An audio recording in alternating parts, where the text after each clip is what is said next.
Good morning, all. I'm responding to a couple of questions that came up in the chat last week from the presentation. Richard asked me to respond by creating a short video message. So, hello, and thank you for the questions. One came from Ashley and the other one from Emma. Ashley, your question was really helpful, I think. How can typical businesses build this type of thinking and change into their own mission? It's a really useful question because it helps us unpack the regenerative paradigm a little more. If you remember, there are three principles of living systems. One is that each one has an essence, so it's got this uniqueness about it, whether it's an individual, a company, a supplier, customer, a landscape. Secondly, that living systems are always evolving. They're always changing, developing. And thirdly, that they're nested within each other. So there's no typical business as such. So regenerative thinking, challenges this prevailing paradigm, which is, define the problem, look for or make a tool or model or a template that solves that problem, and then generalize or scale.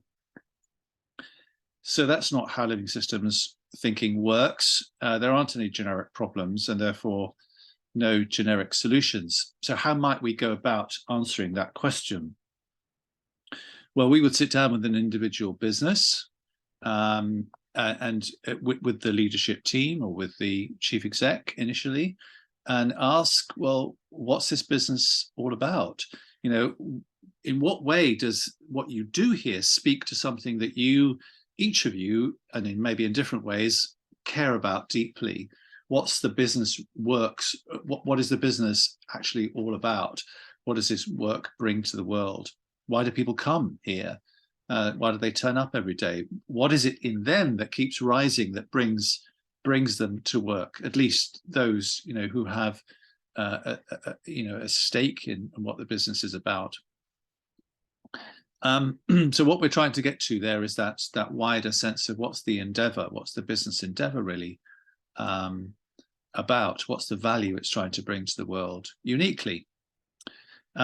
We might also ask, how do your customers differentiate themselves through using what you do or what you make? How does your offer speak to what they uniquely want to bring to their worlds? And you might want to find out a little bit more about those customers, but you don't do it by going out and doing market research with generic questionnaires and then categorizing. You go out and speak to human beings and take an interest in their whole lives. What are they in the process of becoming, evolving? From that, you might be able to pick out patterns, which tell you something about, where the potential is for the business to grow in relationship with those individuals or those groups that you've identified as resonating with your endeavor. And then you might want to ask, well, who are the stakeholders that share this vision, who we need to work with to be able to deliver this? And what do we need to develop in ourselves? What are the skills that we need? What capabilities do we need to grow? And from that, what culture do we need? What organizational design and so on?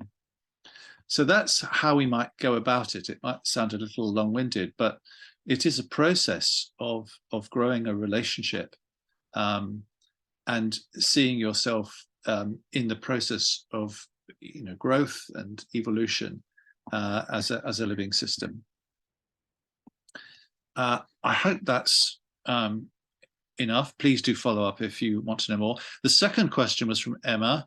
How do you apply for UNESCO biosphere status? And these biospheres are learning places for sustainable development, sites for testing, and I'm quoting now from the website now, interdisciplinary approaches to understanding and managing changes between social and ecological systems. All of that sounds really interesting, but you need to be nominated by a national government to become a biosphere. And it remains under the sort of jurisdiction of the state. So I'm afraid that's how you do it. You have to go through official channels. I can say a bit more about how the Forest of Dean Council went about what they did, but do get in touch again if you'd like to pick that up. So thanks for your time. Lovely to have met so many of you last week, and hope to see you again. All the best. Bye-bye.